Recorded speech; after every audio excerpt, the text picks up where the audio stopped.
Bonjour à vous tous, heureuse de vous retrouver pour cette émission et pour ce 18h de MJC TV.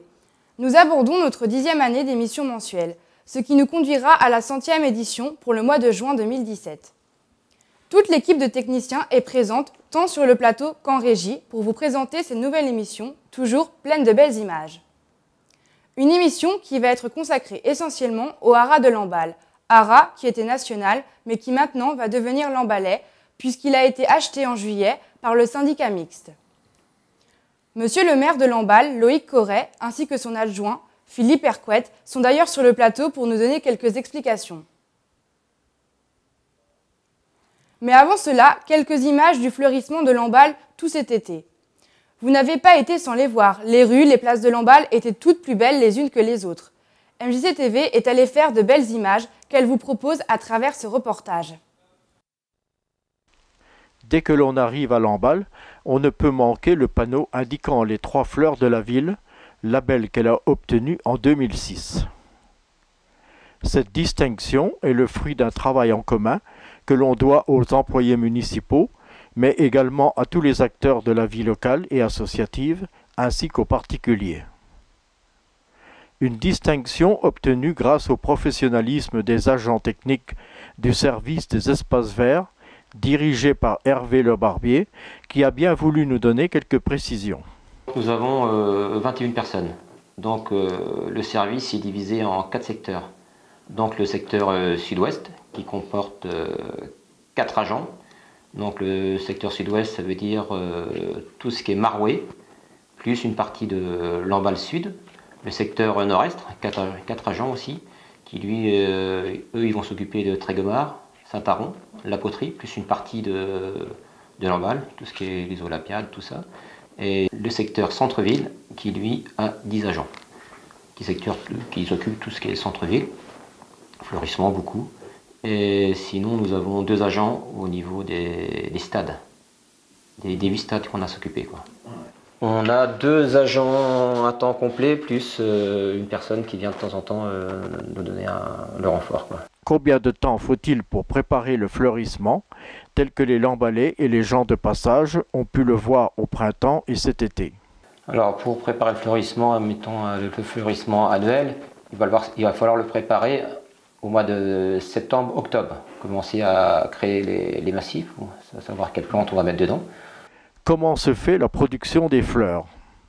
On n'a pas de serre chauffée. La production se fait chez Monsieur Horry à Trégomar. C'est lui qui produit nos fleurs, que ce soit pour les suspensions ou pour les massifs. Et ensuite, on sera livré à peu près au printemps, et juste à la plantation, quoi. Nous, on produit uniquement nos suspensions en serre froide. Dans une vidéo de 2008, Christian Hercouet, alors responsable de ce service, travaillait sur des thèmes. Choisissons des thèmes soit de couleurs, des thèmes de couleurs par quartier. Suivant les quartiers, il y a des couleurs dominantes différentes. Ça peut être du bleu sur un quartier, un jaune orangé sur un autre quartier. En est-il toujours ainsi?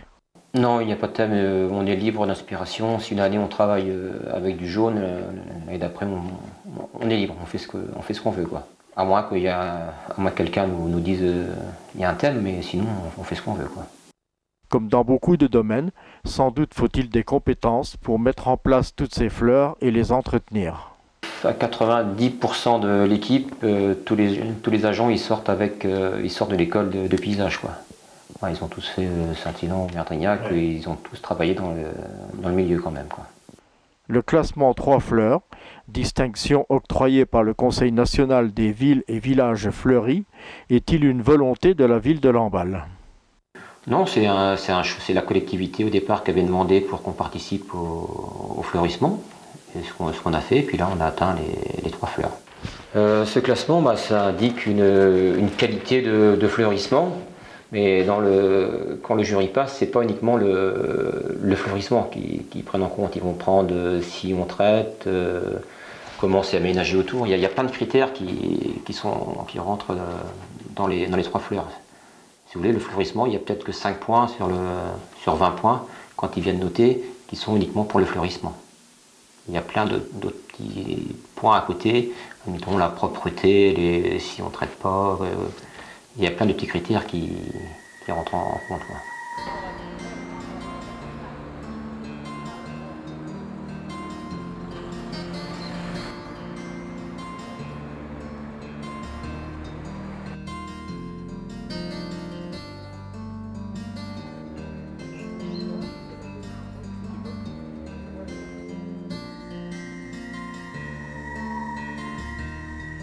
Quelles sont les retombées des Lambalais sur ce choix du fleurissement de la ville?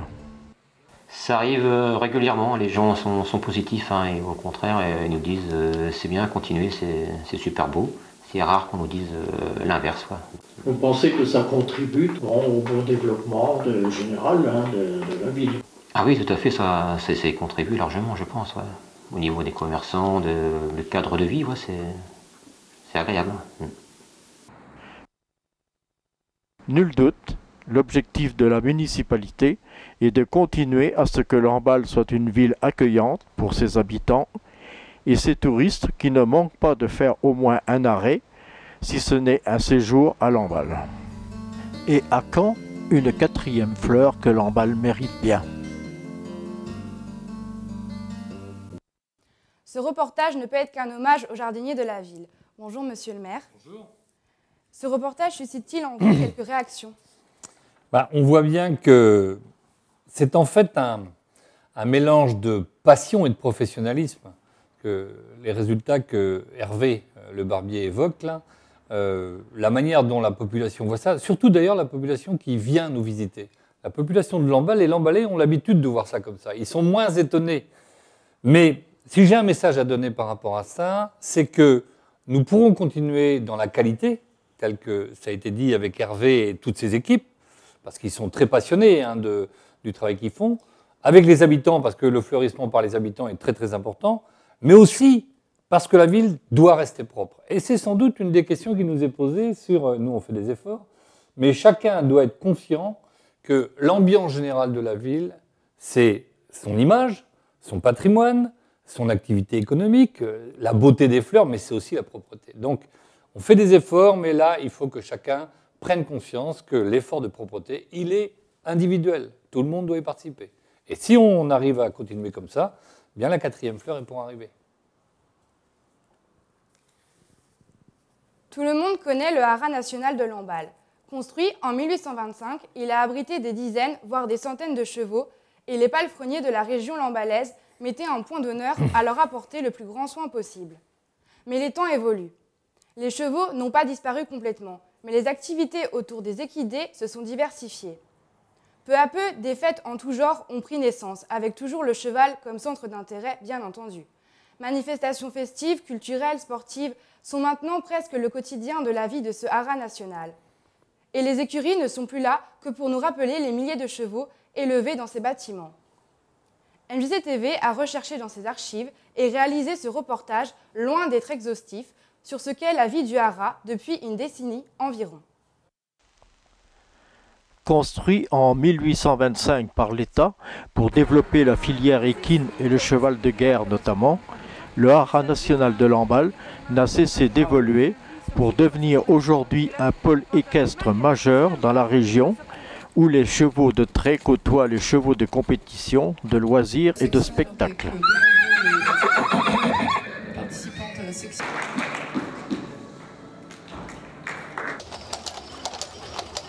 Beaucoup d'entre vous ont bien connu les palefreniers qui s'occupaient des nombreux chevaux logés dans les stalles ou les boxes que nous pouvons encore voir aujourd'hui.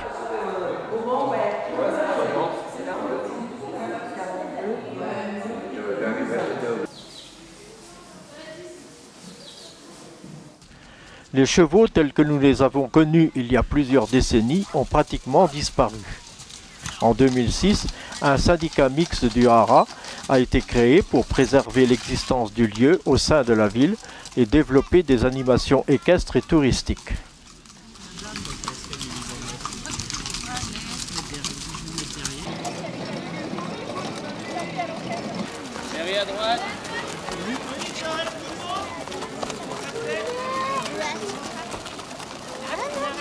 C'est ainsi qu'aujourd'hui le haras abrite sur son site des écuries centenaires hébergeant notamment des étalons de trait et postiers bretons, une carrière immense, des selleries, une remise à voitures hippomobiles, un patrimoine végétal d'exception avec ses rosiers, ses arbres et espèces remarquables.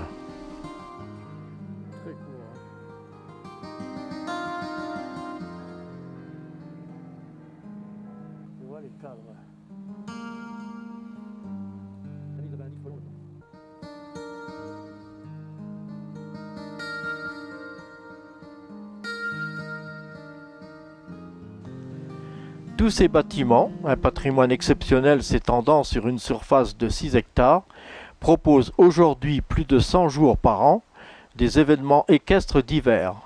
Concours, formations, manifestations sportives et d'élevage, spectacles, expositions, animations pédagogiques. Le site possède l'une des carrières d'honneur les plus grandes de France, ainsi que de nombreux équipements équestres adaptés aux différentes disciplines.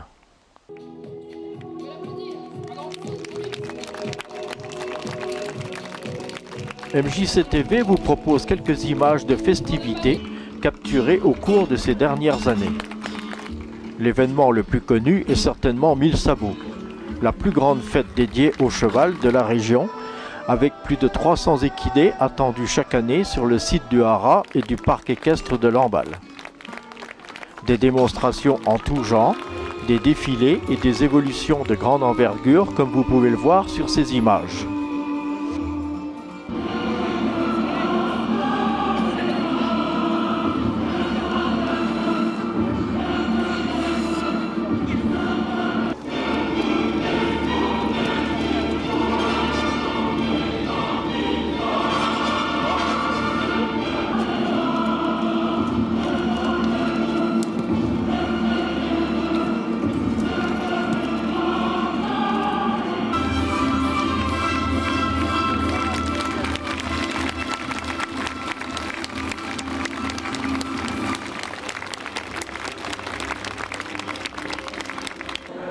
Le Haras de Lamballe, c'est aussi un univers culturel avec l'écurie des arts qui présente régulièrement des artistes peintres, photographes, sculpteurs et dont les œuvres gravitent autour du cheval. Bienvenue à vous, Anne et Johanna, à l'occasion du vernissage de votre exposition de la rondeur à la légèreté, qui aura donc lieu du 12 juillet, demain, au 29 août, dans cette écurie des arts, située au cœur du Haras national. Le manège couvert n'est ni plus ni moins qu'une grande salle de spectacle pouvant recevoir 600 personnes pour assister à des démonstrations et admirer des spectacles équestres comme celui du chorégraphe Éric Gauthier par exemple. Bien droit, yo-yo, et des yeux dans le dos surtout.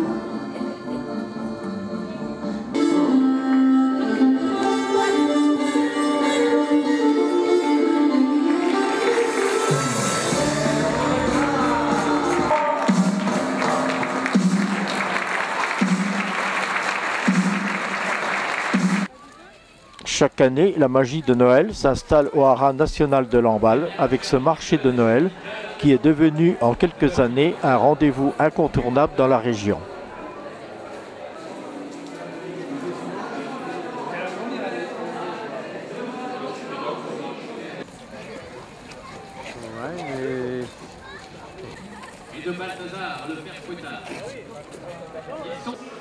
Pendant plusieurs années, De mémoire de Rose, la fête dédiée aux roses et au patrimoine floral du Haras de Lamballe, s'est poursuivie tout au long d'une après-midi. Des animations gratuites étaient proposées au public et de nombreux exposants étaient à pied d'œuvre pour parfumer les allées du Haras.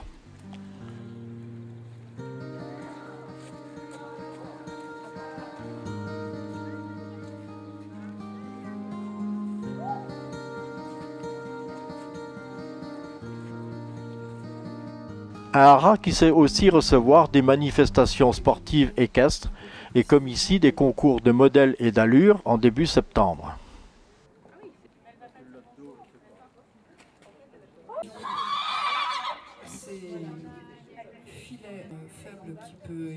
Le Haras est aussi l'organisateur et le gestionnaire de l'ensemble des services destinés au grand public. Visites guidées, animations pédagogiques, journées d'animation et de fêtes comme les jeudis du Haras, spectacles équestres, expositions, accueil d'entreprises. Le syndicat mixte du Haras national de Lamballe a pour mission la valorisation du Haras national et du parc équestre. Un site de 20 hectares au total, alliant des équipements équestres de qualité et un patrimoine bâti et vivant exceptionnel. Monsieur le maire, Comment avez-vous, vous et le conseil municipal, réagi en apprenant que l'État voulait se débarrasser du haras de Lamballe? Alors moi, je suis de la rue Saint-Martin. Alors le haras, forcément, je l'ai toujours connu, et même s'il n'est plus le cœur économique du territoire, c'est vrai, il en reste le cœur du point de vue de la passion. Donc il est évident que tous les Lambalais, tous les gens du Penthièvre d'ailleurs, plus largement, sont intéressés, sont touchés par ce qui peut se passer dans le haras. Et on ne se lasse jamais d'ailleurs de regarder les images du haras. C'est un vrai plaisir à chaque fois. Ce qu'il faut bien se rendre compte, c'est qu'en fait, ça changeait des choses, mais en fait, ça ne changeait rien en même temps. Parce que depuis 1996-97, on avait commencé à prendre en charge le fait que l'État, de toute façon, ne serait pas le responsable du haras tel qu'il l'avait été pendant 150 ans précédemment. Ça a été dit dans le reportage, j'y reviens pas. Mais depuis les années 95-98, on avait créé une association de promotion du haras. Et cette association de promotion, c'est elle d'ailleurs qui a créé l'écurie des arts, qui a rénové ce lieu et qui a commencé à organiser les visites.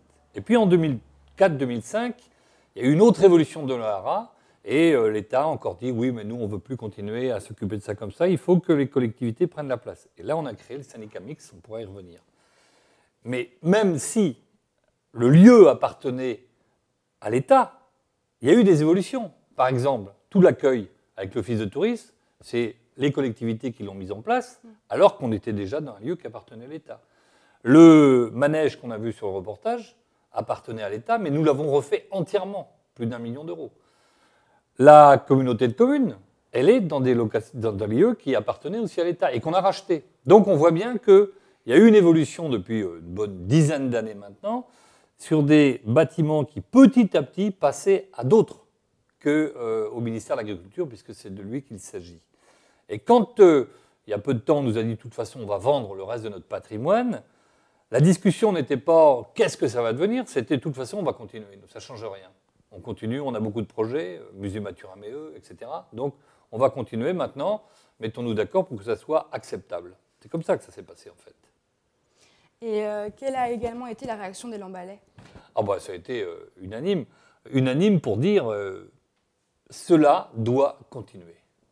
Et ça me rappelle, au début des années 2000, on avait fait une grosse pétition d'ailleurs pour garder aussi le haras à l'époque, parce qu'à ce moment-là, ils voulaient s'en débarrasser, l'État, beaucoup plus rapidement. Et donc, on avait fait une grosse pétition. Je me rappelle une opération de 1000 sabots. Une fois, à 1000 sabots, tout le monde avait signé, quoi. Et on est toujours dans cette même ambiance, dans cette même empathie autour du lieu, des gens qui y travaillent, et des chevaux, bien évidemment.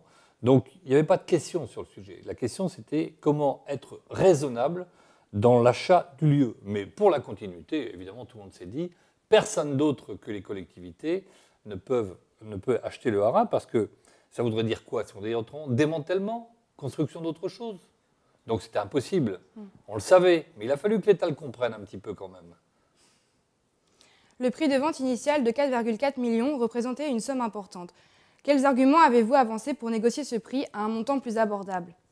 Alors, quand on a eu ce prix-là, qui est un prix domanial, c'est les domaines qui ont évalué ça, on leur a dit même pas en rêve.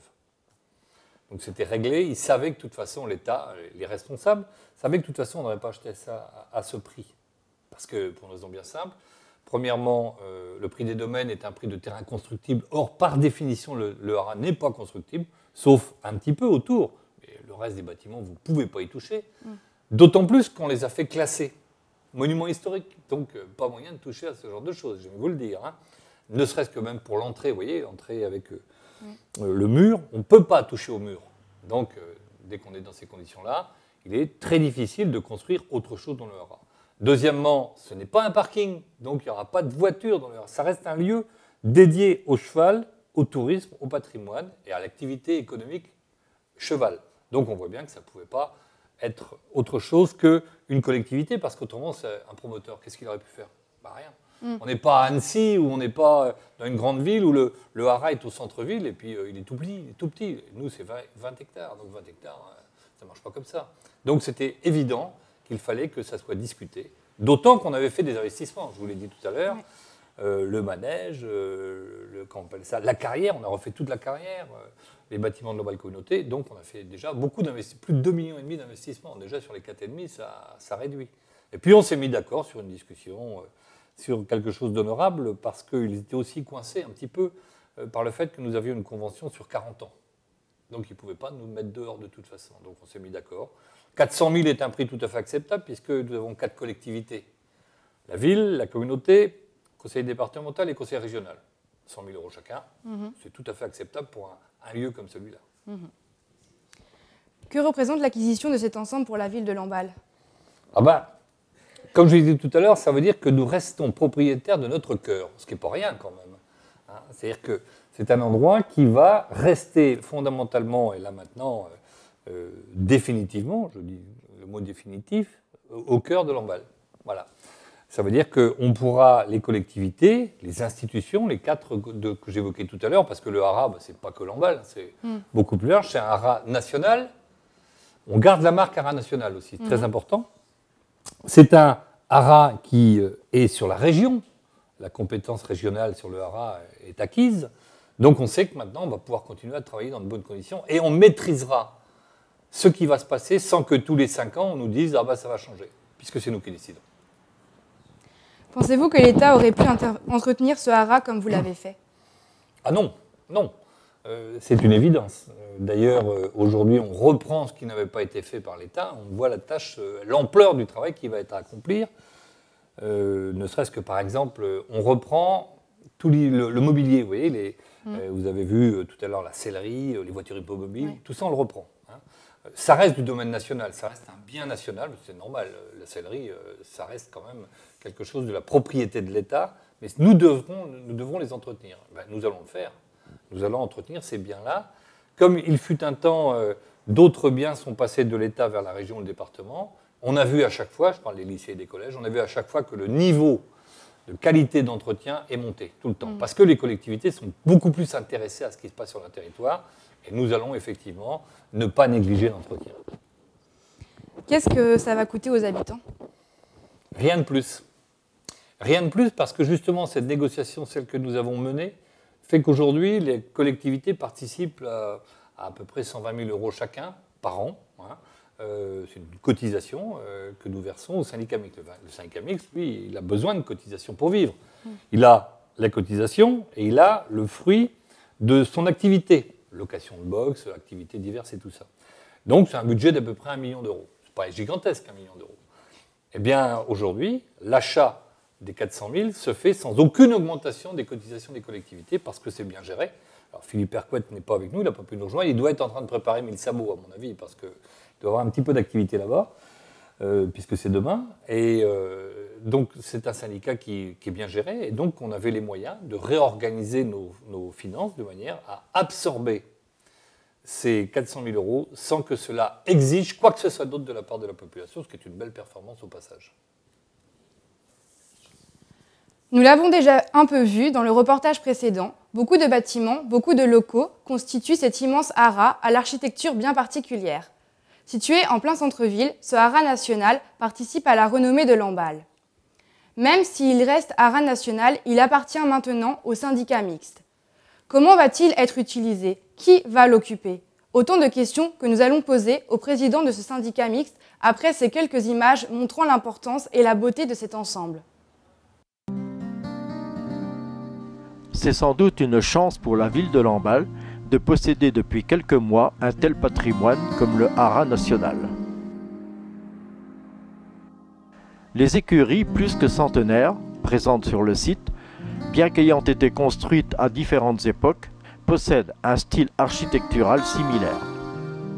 Ce style, napoléonien, utilisant la brique rouge au niveau des ouvertures, permet de mettre en valeur le bâtiment.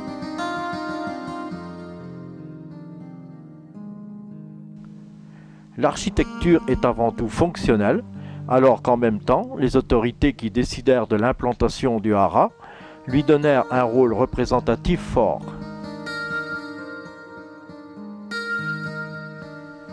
Situé en plein centre-ville, il participe à la renommée de Lamballe.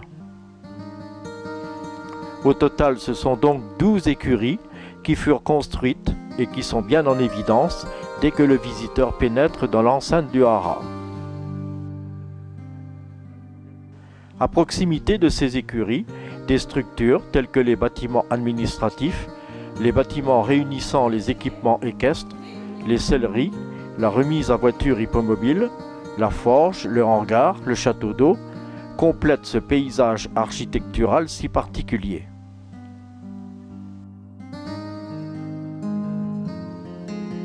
Le haras national a été inscrit monument historique par arrêté du 11 décembre 2015.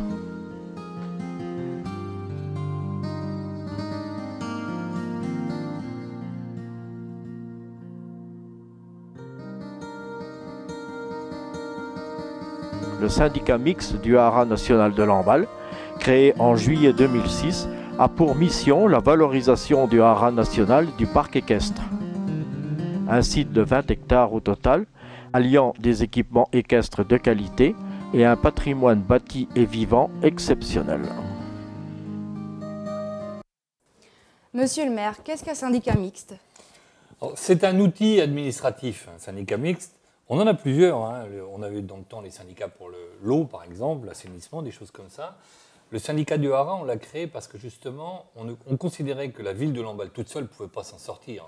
Si on avait été dans le cadre du rachat du haras tel qu'il est aujourd'hui et des travaux qu'on y a fait que par la ville, on n'y arrivait pas. C'était hors de proportion par rapport aux moyens demandés. Donc, on a créé quelque chose, je me rappelle à l'époque, j'ai pris mon bâton de pèlerin, j'étais voir le département, la région, la communauté, c'était plus facile déjà, pour leur dire, faisons en sorte pour sauver le haras, c'était ça à l'époque, de faire en sorte que nous puissions être ensemble. Ce qui s'est fait chez nous, c'est pas fait que chez nous, ça s'est fait aussi à Hennebont. Et donc la région qui avait la compétence a accepté d'être dans le syndicat mixte parce qu'à Hennebont, à côté de Lorient, il y a à peu près la même structure. Et donc on a créé deux syndicats, celui de Lamballe et celui d'Hennebont. Et c'est ce syndicat, donc qui est président, moi j'ai été président jusqu'en 2008, et puis après c'est Philippe Hercouet qui l'est maintenant, donc représentant la communauté de communes. Eh bien, on est régulièrement réunis et on s'occupe de tout ce qui va se passer, de tout ce qui se dit, c'est-à-dire les locaux, les aménagements, l'investissement, les fêtes, les manifestations, l'avenir du haras, les visites, etc. Tout ce qui fait la vie du lieu, maintenant, c'est traité par le syndicat. Quelles sont les collectivités qui composent le syndicat mixte du haras? C'est un petit peu ce que je venais de dire, c'est-à-dire la ville de Lamballe en premier, parce que nous sommes à l'initiative. La communauté, parce que le territoire du Penthièvre est forcément intéressé par le haras. Le département, parce qu'à l'époque, ça faisait partie de ses compétences, et qu'en plus, on sait qu'il y a beaucoup de foires équines importantes dans le département des Côtes-d'Armor. L'élevage de chevaux lourds est encore très important, donc il était intéressant qu'il soit dedans. Et puis la région, parce que c'est sa compétence. Le plan cheval, l'organisation de tout ce qui tourne autour des races chevalines est organisée par la région, conseil régional. Donc, à partir de ce moment-là, il était nécessaire qu'il soit dans le syndicat mixte du haras. Voilà pourquoi ces 4 collectivités sont rassemblées. Avec la disparition des chevaux, ou plutôt l'évolution des activités équines, avez-vous tout de suite pensé à valoriser l'ensemble de ces bâtiments? Bien, au début de la mise en place du syndicat, c'était déjà une disparition, il y avait déjà une baisse très nette du cheval lourd, c'est-à-dire des races en voie de disparition, que sont des races menacées, je devrais dire, que sont le postier et le trait. Parce que nous, ici, c'est postier et trait breton, à la base. Et on s'est dit qu'il fallait sans doute organiser autre chose. D'abord, préserver cette trace et ces chevaux dans le haras. La discussion avec la région, je ne vais pas rentrer dans les détails, c'est trop compliqué, fait qu'il y a toujours ici, à demeure, une douzaine de postiers et de trait bretons. C'est acheté, les étalons sont achetés par le conseil régional mis à notre disposition, ici à Hennebont. Et puis, il y a énormément maintenant de chevaux autres, chevaux de selle, des ânes, des poneys Connemara, des Shetland. On a régulièrement maintenant un certain nombre de manifestations qui font que les box sont pris. À tel point d'ailleurs que non seulement ils sont pris dans le haras, mais qu'on est obligé de monter des box supplémentaires du côté du parking des Canards pour héberger les chevaux qui viennent là en compétition. Pendant la saison, un jour sur 3 pendant l'hiver et le printemps, vous avez, les box sont pleins, vous avez 700-800 chevaux qui peuvent très bien être soit dans la carrière centrale, soit sur le parc équestre, et qui sont là. Donc des chevaux, on en a tout le temps maintenant. Et ce ne sont pas que les chevaux lourds qu'on a au départemental, au régional, du cheval breton et à Mille-Sabot, ce sont aussi toutes les formes, effectivement, de la race équine qui sont présentes sur notre territoire, sur le haras, et c'est ça qui compte. Hein. Il faut que ça soit effectivement le plus large possible parce qu'autrement, il n'y aurait pas d'intérêt à préserver un site pareil. Depuis 2006, date de la création de ce syndicat mixte, quelles sont les activités que vous avez développées en priorité? On a commencé par, comment je dirais ça, moi, réouvrir le haras qui, effectivement, l'était de manière un peu clandestine. Les gens du coin savaient comment entrer dans le haras, mais il n'y avait pas de visite, pas de valorisation. Donc, le premier travail de l'association de promotion à l'époque a été de réorganiser des visites, un accueil des visites. Il y a eu la mise en place aussi de l'écurie des arts qui a permis de développer les visites pédagogiques avec les enfants, les expositions. Et puis après, ça a été tout ce qui a tourné autour de deux grandes choses. Premièrement, les concours de saut d'obstacles et les manifestations liées spécifiquement au concours de chevaux, concours modèle et allure, comme on dit. Le départemental du cheval breton est venu à Lamballe, il y a maintenant quelques années. Le régional du cheval breton est maintenant toujours à Lamballe, et ça fait aussi quelques années qu'il y est. On dit le régional, mais c'est le national en fait du cheval breton. C'est le mondial du cheval breton même. Donc tout ça est à Lamballe. Et puis de plus en plus de concours de saut d'obstacles importants. Là maintenant, on a quand même des sauts d'obstacles de très très haut niveau, avec beaucoup, y compris de professionnels. Et puis l'autre côté, c'est tout ce qui tourne autour des grandes manifestations populaires du haras. C'est un peu ça qui fait aussi la démonstration que le haras existe dans le cœur des gens. Hein, c'est alors 1000 sabots, bien évidemment. Ça ne s'est pas toujours appelé 1000 sabots, mais ça s'appelait Cavale Étoile à un moment donné, quand c'est parti, puis maintenant 1000 sabots.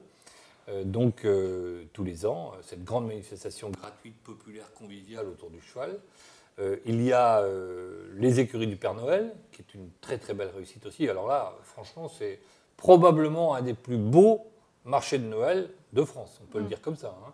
Alors, je mets nos amis de Strasbourg un peu à part, parce qu'ils ont une spécialité, mais pour le reste, tout le monde s'accorde à dire que Lamballe, c'est tout à fait exceptionnel de ce point de vue-là. On a tenté autre chose aussi. J'ai vu tout à l'heure Mémoire de Rose, ça n'a pas très bien fonctionné parce que peut-être qu'on n'a pas trouvé l'adéquation et puis qu'il y avait beaucoup de choses. Andel marche très bien, Couette-Mieux marche très bien, il ne faut pas que tout soit à Lamballe non plus. Donc on ne s'est pas acharné à faire en sorte que tout soit toujours dans le haras. Je crois que c'est important, cette affaire, de aussi répartir les activités sur le territoire. Et il y a ce qu'il faut ici. Il va y avoir le musée Mathurin-Méheux qui va venir avec l'accueil de l'office de tourisme. Donc là maintenant, on est quand même dans un endroit qui est extrêmement vivant, très fréquenté et qui ne demande qu'à l'être encore davantage. Quelles sont les activités actuelles du haras et comment vont-elles évoluer?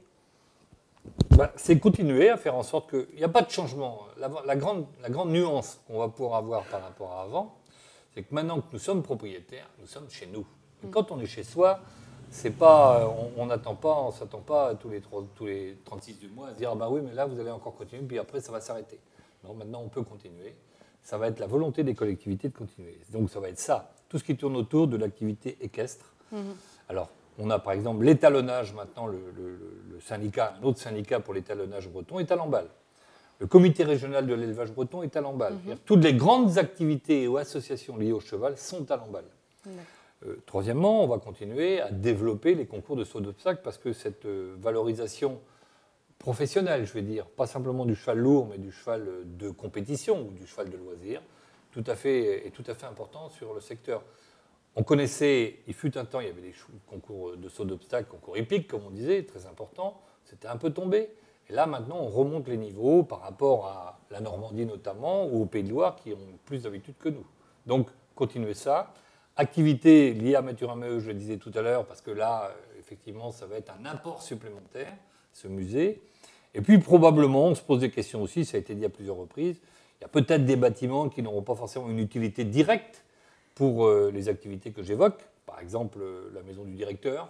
Alors, est-ce qu'il n'y a pas moyen, dans le cadre du très haut débit, de l'activité ou comment je dirais, de l'arrivée de la LGV aussi, enfin tout ce qui tourne autour de Lamballe encore plus proche des centres nationaux et européens, pourquoi pas développer quelque chose du style Fab Lab, coworking, travail en commun sur les nouvelles technologies. En gros, nouvelle pépinière d'entreprise pour des gens qui veulent ne pas être dans une zone, mais veulent être au centre-ville avec tous les moyens à leur disposition. Ça, c'est possible. Il y a ici, il y a d'autres endroits possibles également. Dans l'occupation de ces locaux, y aura-t-il une place pour la vie associative? Elle est déjà là, je disais tout à l'heure, les associations de cheval sont très très présentes dans le haras. Il y a parfois des manifestations organisées par d'autres associations. J'ai oublié tout à l'heure, par exemple, on a vu il y a 2 ans ou 3 ans, 2 ans, un rassemblement régional de vieilles voitures. Une belle manifestation. Ce n'était pas le premier d'ailleurs, on avait déjà fait ça une fois avant. Donc, on voit qu'il y a des demandes qui peuvent être satisfaites à partir du moment où ça n'implique pas un changement par rapport à l'activité cheval. Le cheval est prioritaire. Donc ça, c'est un impératif absolu. Et le haras doit rester un lieu un peu exceptionnel. C'est-à-dire qu'il faut faire attention à la banalisation du lieu par rapport à tout un tas de manifestations qu'il pourrait avoir et qui ferait que nous ne serions plus dans un lieu exceptionnel.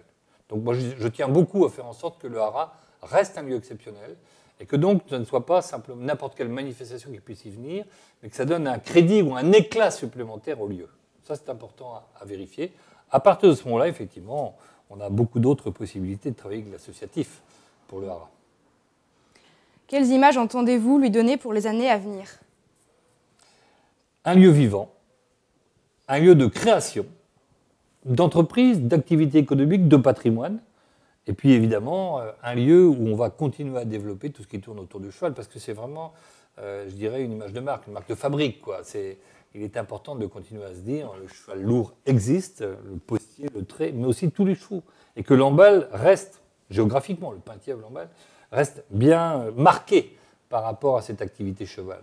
Donc, il est impératif que cette image de marque continue, avec celle du haras national, bien évidemment, comme ça a été dit.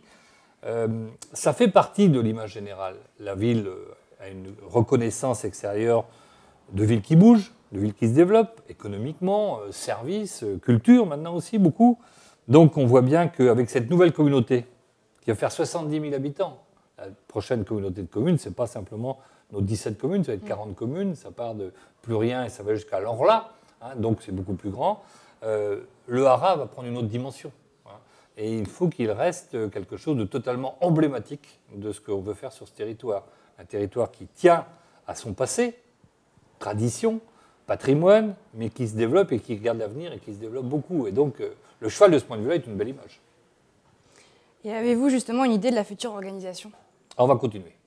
Là, on ne va pas changer aujourd'hui cette organisation du syndicat mixte pour plusieurs raisons. Une raison extrêmement pragmatique, c'est que quand on est à 4, ça veut dire qu'on est à 4 à payer. C'est déjà beaucoup mieux qu'être tout seul, ce que j'ai évoqué tout à l'heure. Deuxièmement, parce que la relation, notamment avec la région, du point de vue de l'activité économique est essentielle aujourd'hui. Troisièmement, parce qu'il faut que la ville continue à être impliquée. On est au cœur de Lamballe, on ne peut pas être autrement. Et quatrièmement, parce que si on n'avait pas cette organisation collective, personne ne serait capable de mener cette opération-là. On ne serait pas capable dans la durée, on ne tiendrait pas dans la durée. Parce que c'est le syndicat, mais c'est aussi tous les partenaires qui sont autour. Donc le syndicat donne une légitimité d'action de toutes les collectivités. On va travailler avec du partenariat avec les entreprises, de Lamballe ou d'ailleurs, pour justement continuer à monter le niveau des manifestations. Donc cette organisation, globalement, va rester, mais simplement, elle va prendre une ampleur différente. Merci, monsieur le maire, d'avoir accepté notre invitation sur Merci. notre plateau. Et demain, 1000 sabots. Cette première émission de la 10e saison est maintenant terminée. Nous avons déjà tout un programme pour MJC TV du 29 octobre. Mais vous pouvez toujours nous proposer des idées de reportages. Vous pouvez aussi venir parler de votre association et en faire la promotion. Et si vous avez des talents cachés que vous souhaitez faire découvrir, n'hésitez pas à venir voir MJC TV. Le meilleur accueil vous est réservé. Vous l'avez vu à plusieurs reprises sur nos images, l'équipe de production est composée de personnes de tous les âges. Nous cherchons de nouveaux membres pour renforcer l'équipe et réaliser encore de nombreuses émissions et les améliorer. Bon week-end à tous!